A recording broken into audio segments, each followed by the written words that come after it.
Assalamualaikum sobat-sobat sekalian.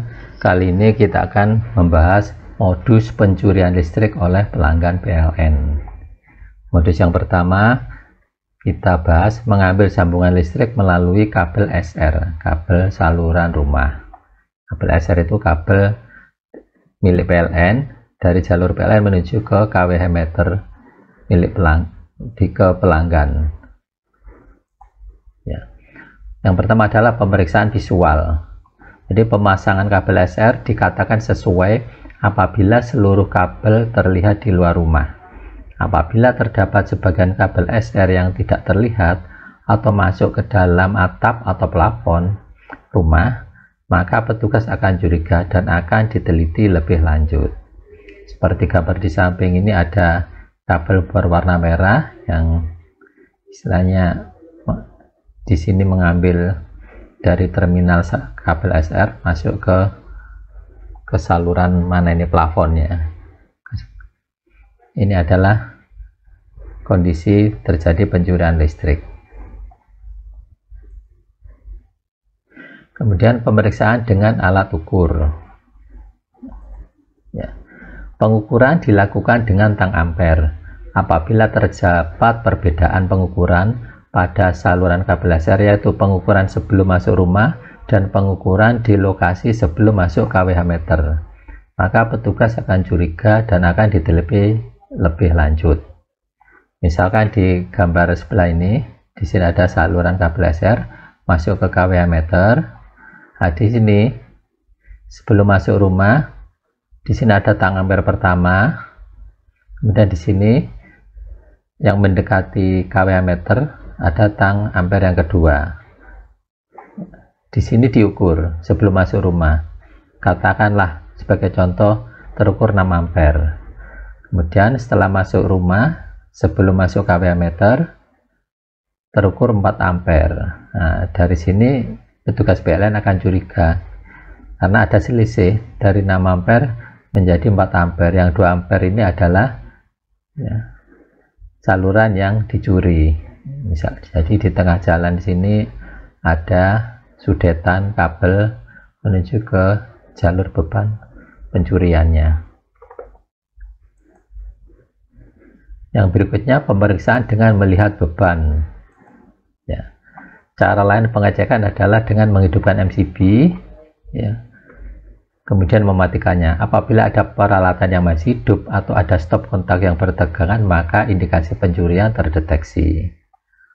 Jadi di sini ada indikasi sebelum masuk kWh meter ada sudetan, di sini kabel, kemudian di sini dipasang stop kontak. Kalau dicek di sini pada saat MCB dimatikan, ternyata di sini stop kontaknya bertegangan. Misalkan dicek dengan tes pen ternyata ada tegangannya, ya berarti ada pencurian di situ.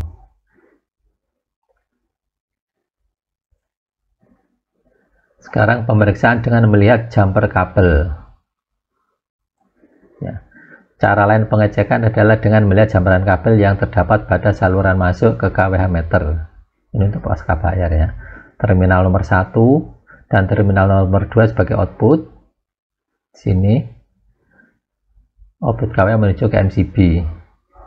Hal ini menyebabkan kWh tidak berputar 100% karena di sini ada jamperan.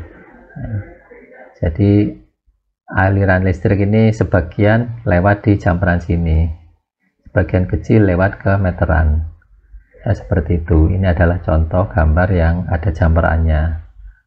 Ya, seperti itu. Tapi kalau misalkan kWh-nya prabayar, tidak akan bisa karena akan terjadi tulisan periksa. Tapi untuk yang pasca bayar, tidak ada deteksi seperti itu. Jadi melihatnya harus secara visual. Sekarang modus pencurian dengan kontaktor. Ya. Jadi kontaktor ini disembunyikan di tempat yang tersembunyi. Ya. Di sini sebelum masuk kWh salurannya ini disudet seperti ini, masuk ke kontak dari kontaktor. Ya, seperti ini. Kemudian disalurkan ke beban pencurian. Nah, di sini pada saat MCB on, koilnya ikut on ya, karena koil dari yaitu terminal A1 dan A2 disambung ke output dari kWh meter. Kalau misalkan MCB-nya off, koilnya juga ikut off. Nah, di sini beban pencuriannya juga seolah-olah off ya. Jadi ini istilahnya mengelabui petugas PLN. MCB-nya off, semua beban di sini akan mati ya, termasuk beban pencuriannya karena di sini dipasang kontaktor. Pada saat MCB on, nah ini ikut on seperti itu. Demikian rekan-rekan sekalian, uraian singkat dari modus-modus penjualan listrik oleh pelanggan PLN ya.